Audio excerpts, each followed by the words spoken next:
Las crónicas Caracol nos llevan esta semana de recorrido por el suroriente de Colombia en una serie denominada Los silencios del despeje, el Caguán 10 años después.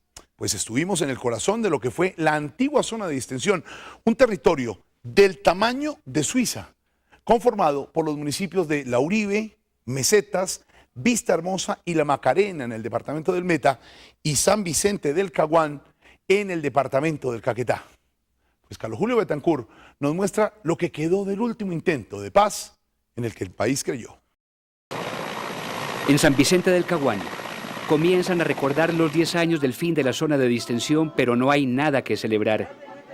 En algunos rincones del pueblo, la memoria fluye abiertamente, pero el silencio y los temores acompañan los recuerdos de la mayoría de la gente de este pueblo de casi 35.000 habitantes en su casco urbano. Corría el año de 1998. En ese entonces, las FARC tenían arrinconados al país y a sus fuerzas militares.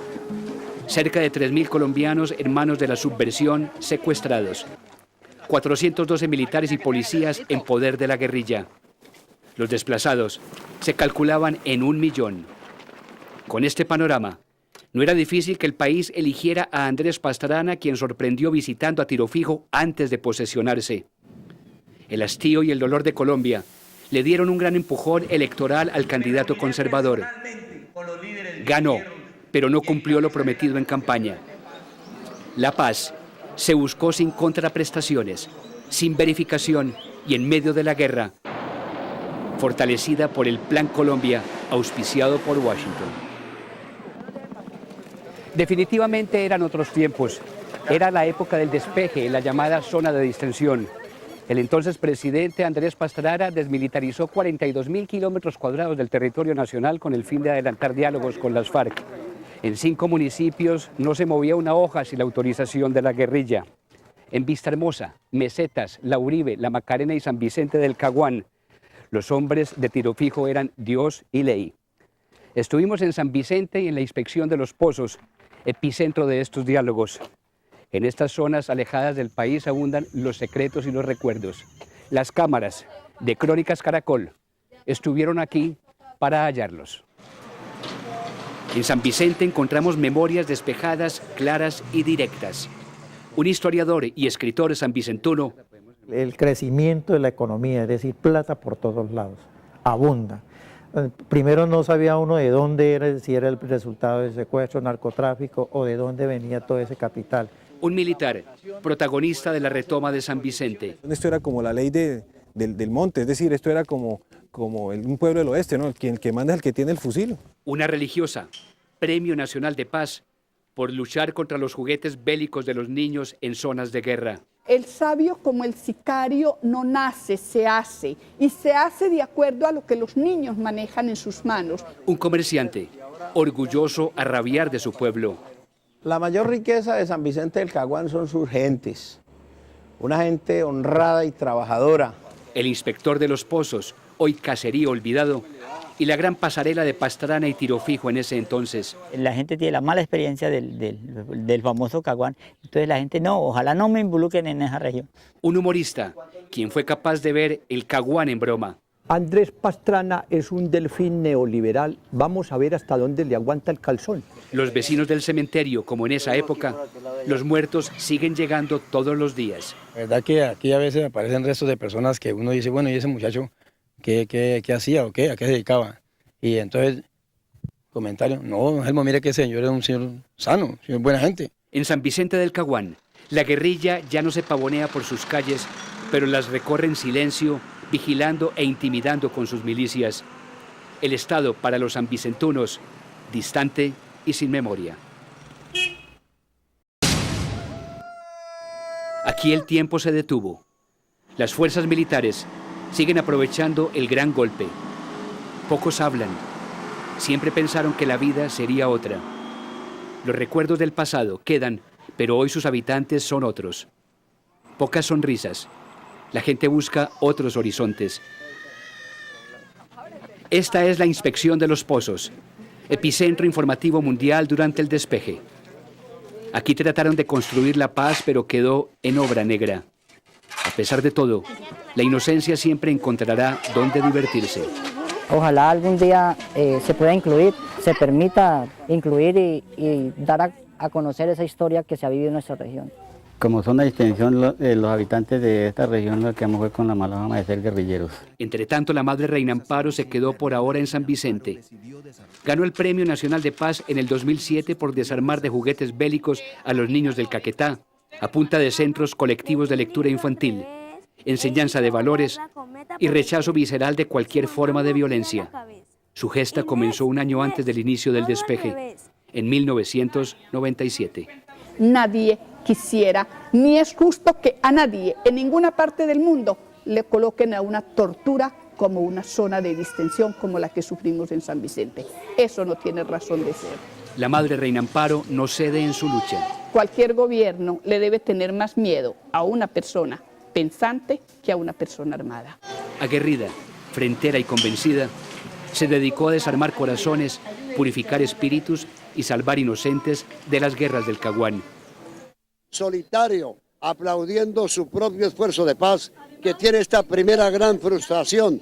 Esta es Villanora, el sitio donde permaneció Manuel Marulanda Vélez, alias Tirofijo, mientras el presidente Andrés Pastrana lo esperaba en San Vicente del Caguán para la instalación oficial de los diálogos de paz en aquel enero de 1999, conocido como el Día de la Silla Vacía. Al frente se encuentran los potreros, donde centenares de cámaras y reporteros de todo el mundo registraron abiertamente el lanzamiento del partido político de las FARC, autodenominado Movimiento Nacional Bolivariano para una Nueva Colombia. Julio Carrillo no esconde una palabra. Tiene muy claro por qué impera la ley del silencio. Aquí San Vicente del Caguán, por haber sido la sala cuna, la mayoría de pobladores tienen nexos con la guerrilla. Primero porque es comerciante, paga impuestos. Segundo porque tiene familia allá. Otros porque son simpatizantes de ella, por ideología, por muchas cosas. Otros por intereses, pero hay nexos por la cercanía en que se tiene entre comunidad y guerrilla.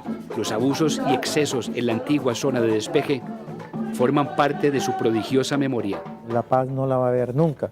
Y decían, ustedes tienen que aprenderse a armar y a defenderse porque aquí va a venir la guerra. Esto va a ser una república independiente. Los colombianos deben estar confiados en mí, en que les tengo la solución, en que conmigo van a funcionar las cosas. Bienvenidos a la zona de distracción. Que viva Colombia.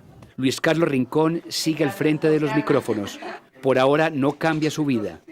Por esa época produjo un programa llamado La Cisterna y fue adicionalmente comerciante. La Bonanza lo visitó en esos tiempos. Se termina esto y puede usted imaginarse la cantidad de problemas que se nos vienen porque quedamos con una economía arriba y la realidad es otra.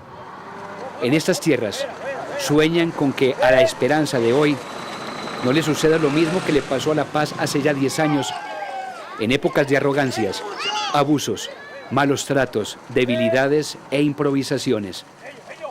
A Pastrana se le colmó la paciencia, 3 años y 3 meses después de toda clase de atentados, secuestros, violaciones, asesinatos y descaros. La ha convertido en una guarida de secuestradores, en un laboratorio de drogas ilícitas, en un depósito de armas, dinamita y carros robados.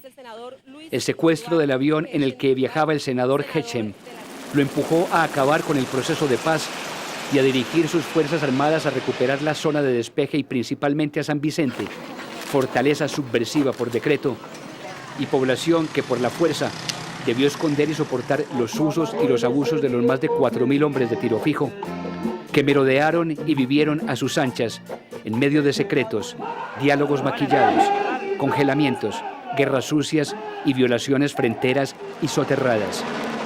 En marcha estaba la operación Tánatos.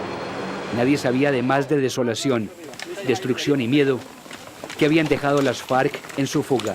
Nosotros llegamos muy temprano en la mañana para hacer un asalto aéreo. La actitud de la gente, pues, uno pensaría que la gente iba a estar temerosa de lo que iba a estar pasando, y durante nuestro recorrido por diferentes calles, pues empezamos a encontrar una serie de letreros, pancartas. Las estructuras armadas que se encontraban en el pueblo pues ya habían salido, pero sí de pronto quedan algunas estructuras de milicianos, auxiliadores, y nadie se atrevía a tocar nadie bajaba la bandera. nadie movía un cartel, nadie decía nada, pero sí estaba la expectativa de qué íbamos a hacer nosotros cuando íbamos a llegar. Fueron más o menos 2-3 meses que el ejército y la policía llegó de una manera muy socializada, prestando apoyo con grandes psicólogos para conocer la comunidad, los problemas sociales, y empezaron a hacer brigadas cívicas y trabajos sociales para ir distensionándola, para ir haciéndola que la comunidad fuera participando y metiéndose y denunciando, contando cosas, porque al principio nadie quería contar. Y efectivamente pues nosotros teníamos mucha inquietud, mucha impaciencia en términos de lo que podría llegar a pasar con el presidente, alguna detonación, y con la gente, con la expectativa que tenía, el gran tumulto de gente que se encontraba, pues no sé qué hubiera generado esa situación, que las cosas fueron fluyendo rapidísimo, muy rápido. Más o menos después de 6 meses hay denuncias, entonces ya empiezan las desapariciones, empiezan las muertes, también esa parte del río Caguán empieza a aparecer mucho muerto. Entonces, pero también uno dice, uno que conoce a las personas por nexos y porque ha hecho un estudio, una investigación de dónde procede la persona, entonces hay unas conclusiones que puede decir, proviene de parte de las autoridades, proviene de parte de la guerrilla o proviene de la delincuencia común. Don Gelmo y don José son vecinos de un cementerio donde hoy ya no cabe un alma. Sin embargo, los violentos insisten. Por eso comenta, ¿cierto? Que aparecen muchos muchachos sanos, señores compradores de ganado, comerciantes. La verdad, pues aquí lo que yo he podido observar, aquí en la parte donde vivo, es que pues, a veces aparecen restos de humanos allí en la entrada, otras veces los tiran ahí en la morgue y no se sabe de qué parte provienen. Lo cierto es que aquí llegan ya descompuestos, entonces nosotros somos los que pagamos allí porque no aguantamos el mal olor. Colombia cerró el siglo XX y recibió el XXI soñando con la paz. En este lugar, según algunos habitantes, quedaron sepultados los valores y virtudes de brillantes líderes comunitarios, culturales y ambientales. Durante la antigua zona de distensión, no hubo ni Estado, ni Dios, ni ley, mucho menos justicia. Nada ni nadie, por muy dura y a la vez esperanzadora que haya sido la historia de San Vicente, logrará doblegar el espíritu de las gentes de esta hermosa región de Colombia adolorida, engañada y deseosa de paz, nuevos sueños y retos.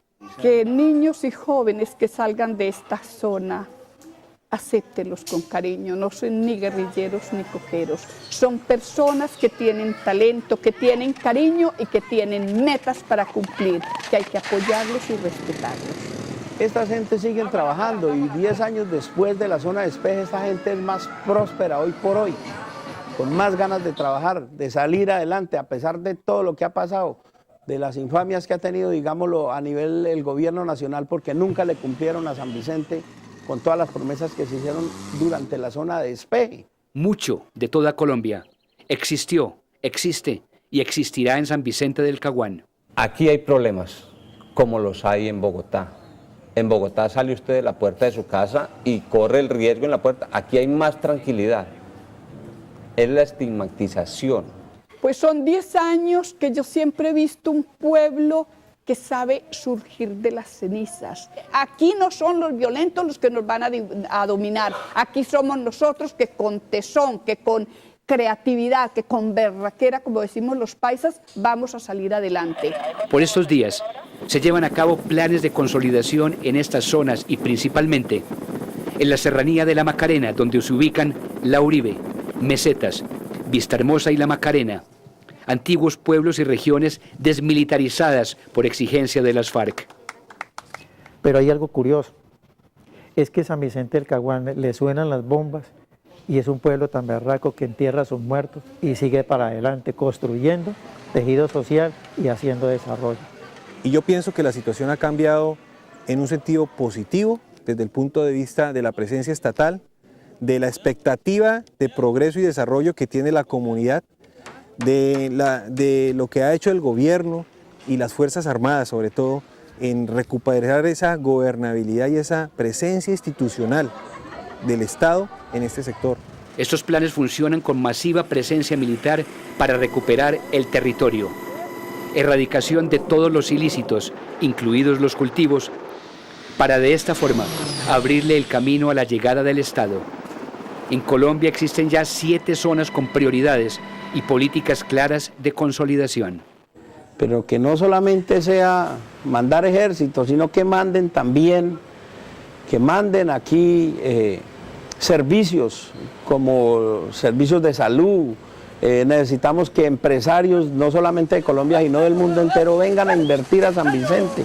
Llévense una buena imagen de todita esta región, de la gente y su paisaje y de su noble corazón. Me encuentro muy orgulloso. La tan anhelada paz, dicen en los corrillos del pueblo, terminó manoseada y embolatada. En San Vicente del Caguán, 10 años después del fin del despeje, solo los amaneceres son color de rosa.